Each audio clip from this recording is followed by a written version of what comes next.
Alors, je n'ai pas d'autre ambition ce matin que de vous livrer ma représentation issue d'un certain nombre d'expertises. Et je commencerai par un certain embarras, car tout ce que j'ai pu croire comme relativement assuré à un moment donné, j'en ai douté par la suite. Voilà. Alors, quand on parle de terrorisme, de radicalité et de psychiatrie, je crois qu'il convient d'insister d'emblée sur le risque d'un réductionnisme psychologique et psychiatrique ridicule. En paraphrasant Georges Politzer, vous savez, dans sa vigoureuse critique des fondements de la psychologie parue en 1928, je crois qu'il ne faut pas demander à la psychiatrie d'éclairer l'histoire, mais à l'histoire de situer la place de la psychiatrie. Et la psychiatrie a alors sans doute quelque chose à dire, quelque chose d'essentiel, si elle reste dans son rôle, notamment pour rendre compte des processus psychiques qui facilitent et renforcent la radicalisation, et évidemment pour tenter d'entrevoir ce qui pourrait permettre de faire le chemin à l'envers, au moins pour quelques-uns d'entre eux. Alors je crois que ça a été dit par tout le monde, l'immense majorité d'entre eux ne relève pas de la psychose délirante et de l'irresponsabilité pénale. Mais tout de même, quelques schizophrènes s'emparent du contexte sociétal, de l'ère du temps, et colorent leur délire mystique, voire leur passage à l'acte criminel de référence djihadiste.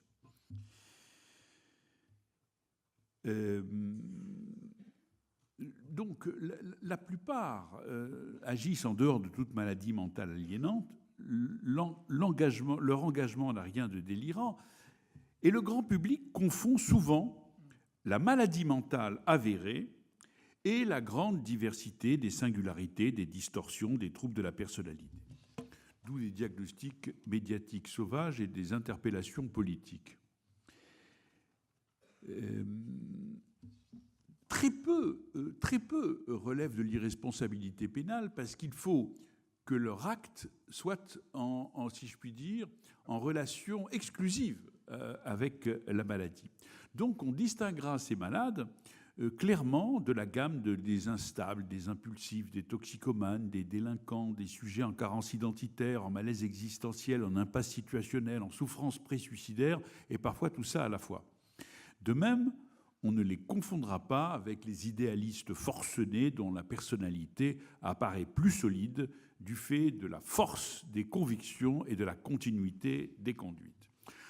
Alors des schizophrènes qui agissent dans une référence délirante au djihad, j'en ai vu. J'en ai pas vu beaucoup.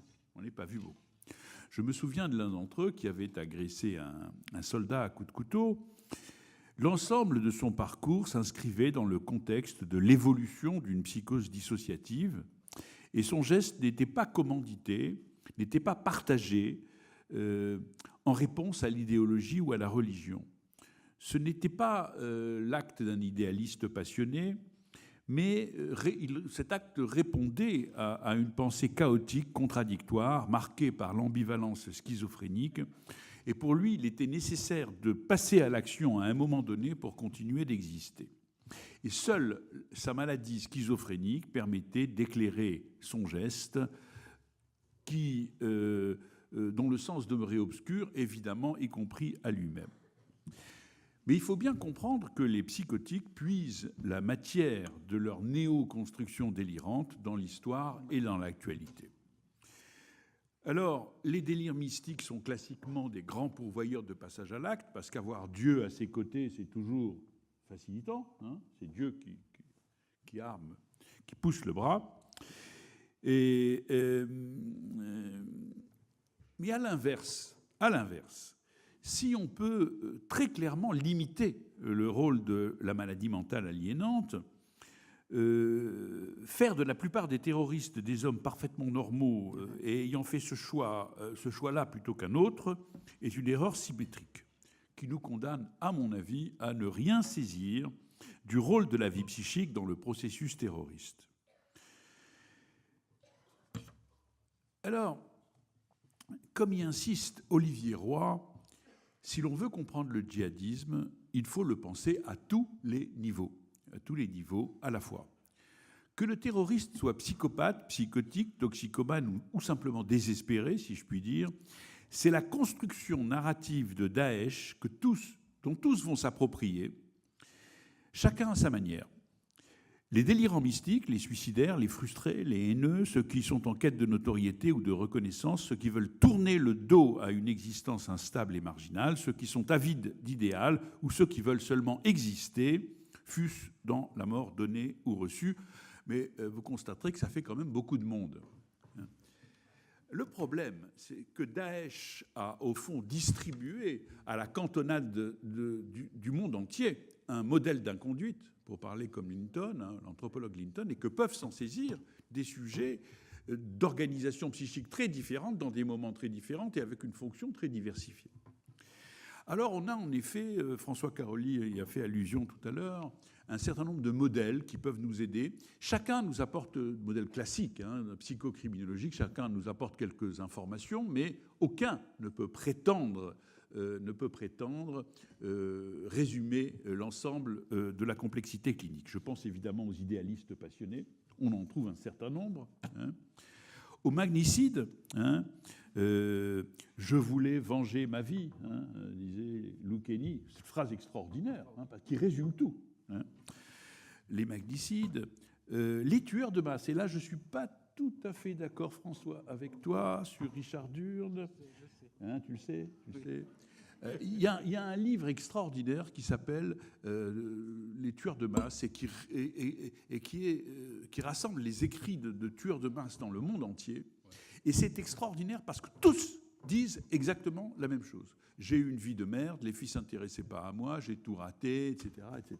Je veux venger ma vie, en quelque sorte. Alors, mélancolie, je veux bien, mais c'est une mélancolie qui dure des mois ou des années, qui monte, et puis j'ai plutôt tendance à penser que c'est un désespoir, que c'est une lecture existentielle. Bon, bref, peut-être une acmé mélancolique à un moment donné. Et tu sais ce que disait Richard Durn, je n'ai pas vécu, je n'ai jamais su apprendre à m'aimer un peu, je ne veux plus être soumis, pourquoi devrais-je me réduire à souffrir seul comme un con, même si l'on me maudira, si l'on me prendra pour un monstre, je ne me sentirai plus floué et humilié. Voilà. Donc c'est ça que dit Richard Durn. Bon, ok.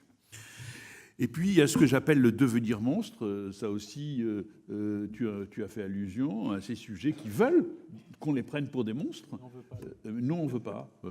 J'ai l'habitude de dire que la démarche clinique est dans une large mesure une démonstration. Mais eux, oui. Eux, oui, aimeraient être au-delà de l'existence humaine. Les génocidaires, je crois que Reichmann en a parlé, et également l'emprise sectaire. Donc tout ça, c'est des modèles que nous avons, qui nous apportent une partie de l'éclairage. Alors, ces djihadistes, là, je pense aussi quand même que je traduis tout le monde en disant qu'il n'y a pas de profil type. Ça, c'est un point acquis. Ça, c'est peut-être un des rares points acquis, mais que par contre, on peut décrire une suite de conditions psychiques, chacune nécessaire mais non suffisante, et que c'est une longue chaîne de processus qui rend compte de la construction d'un destin terroriste et non la simple rencontre d'une prédisposition et d'une occasion. Donc les personnalités sont diversifiées, psychopathes baroudeurs qui veulent en découdre, qui s'engagent dans l'État islamique, comme d'autres entrés dans la Légion étrangère, jusqu'à l'adolescence strictement normale, enfin, si tant est qu'on puisse parler de normalité à l'adolescence, mais ça, je laisse les pédopsychiatres en parler mieux que moi.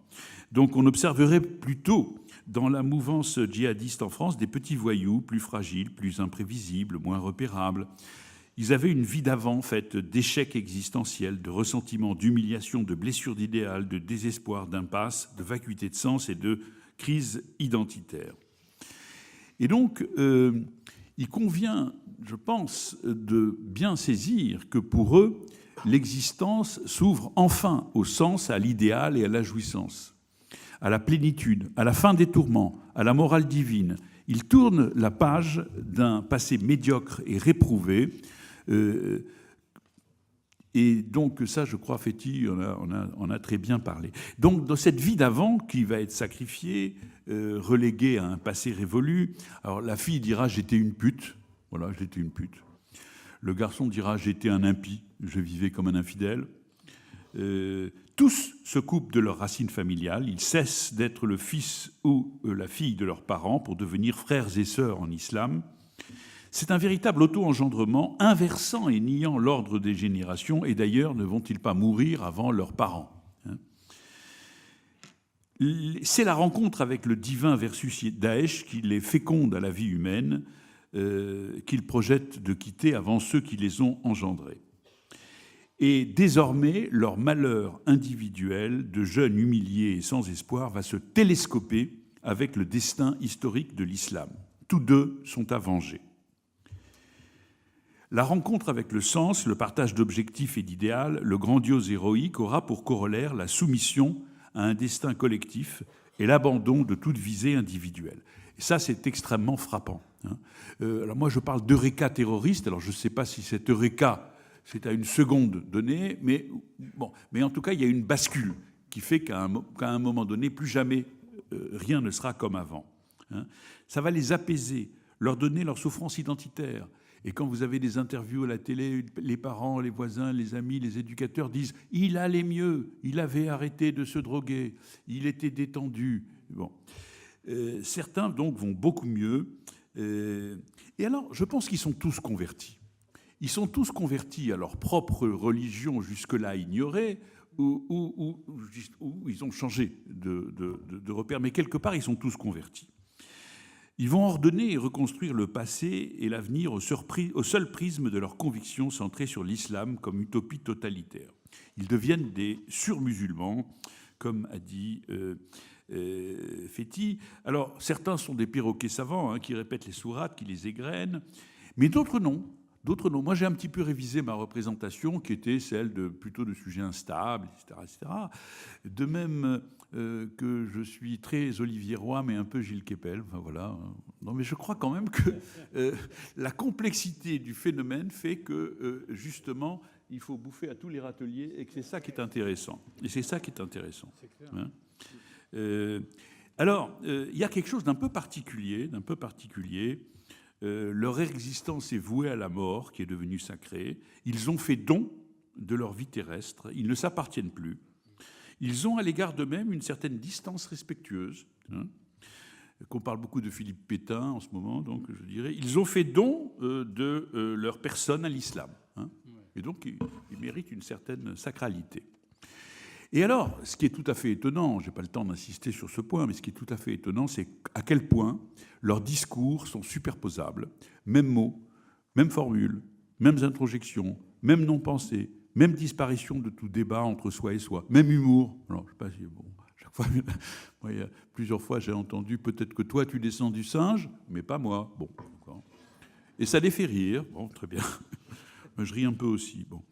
Donc, l'eureka terroriste signe le début d'un long processus de mutation psychique qui va se faire sous l'égide d'un guide extérieur qu'on appelle recruteur, radicalisateur, émir, mentor, grand frère, référent. C'est une sorte de coach de l'horreur qui va le soutenir, hein, dans son cheminement. J'ai insisté aussi beaucoup sur le clivage fonctionnel, hein, qui fait l'art de la dissimulation, hein. Et donc, on va observer un désarrimage vis-à-vis des valeurs antérieures, désormais perçues comme des non-valeurs. Il y a un travail de déshumanisation, d'endurcissement, de chosification des cibles. On le voit bien quand on les interroge sur les vidéos de décapitation. Au début, ça les dégoûte, ils vomissent. Et puis, petit à petit, ça les renforce. Petit à petit, ça les renforce dans une espèce de virilité cruelle. Et puis face à un homme qui en égorge un autre, il n'y a pas d'alternative, hein. Ou bien vous vous identifiez à celui qui est égorgé, ou bien vous vous identifiez à l'égorgeur. Donc je vous dis tout de suite que c'est cette deuxième hypothèse qui est la bonne. Donc il y a un véritable travail de désinanimation de soi. Et la jouissance qu'ils en éprouvent n'est pas du tout une jouissance sadique de voir souffrir l'autre, mais c'est une jouissance de ne rien éprouver à la souffrance de l'autre et d'être au-dessus de la condition humaine. Pour nous, c'est inhumain, mais pour eux, c'est surhumain. La mort n'est plus un sacrifice à une cause, mais c'est la visée du désir, hein. Moi, j'ai été très frappé par une jeune femme qui s'est mise en face d'un policier et qui, enfin, en gros, c'était « tue-moi ». Et il lui a répondu, j'ai trouvé cette phrase extraordinaire, il a dit « non, tu n'auras pas ton martyr ». C'est un peu l'histoire du sadique et du masochique. Hein. Tu n'auras pas ton martyr, voilà. Donc c'est un mauvais moment à passer, mais c'est un mauvais moment à passer à partir du moment où l'on sait qu'après ce moment, il y aura une jouissance absolue, éternelle. Je ne reviens pas sur la description du paradis des hommes et du paradis des femmes. Je l'ai déjà faite, et toi aussi. Donc pourquoi... Oui, 5 minutes. Très bien, parfait. Alors, donc, le modèle général que je viens d'esquisser pourrait se résumer en 3 temps.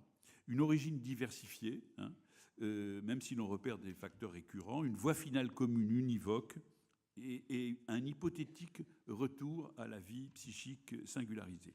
Une de mes étudiantes, Sophie Boutier, a fait une belle thèse là récemment, et elle parle d'entonnoir, mais c'est un entonnoir inversé. Hein. Alors on pourra dire que ce modèle est attrape-tout, mais bien sûr qu'il est attrape-tout, il est attrape-tout, et c'est bien ça qui est inquiétant, hein, pour les raisons que je vous disais tout à l'heure. Alors moi, j'ai été amené à complexifier ma propre analyse. Je pensais qu'il y avait des circuits longs, mais il y a aussi des circuits courts, des circuits ultra courts. Hein. Il y a aussi des sujets qui maquillent au dernier moment. Alors là, un épisode mélancolique, mais au lieu de crever comme un chien dans un coin, ils vont être des héros de l'islam. Hein. Donc ça va être maquillé au dernier moment. Et puis il y a les pieds nickelés. Alors les pieds nickelés, on se dit, mais qu'est-ce qu'ils foutent dans le couloir antiterroriste, hein. Alors les pieds nickelés, ils veulent se faire... Il y en a un qui s'infiltre dans les réseaux de djihadistes pour mieux les étudier.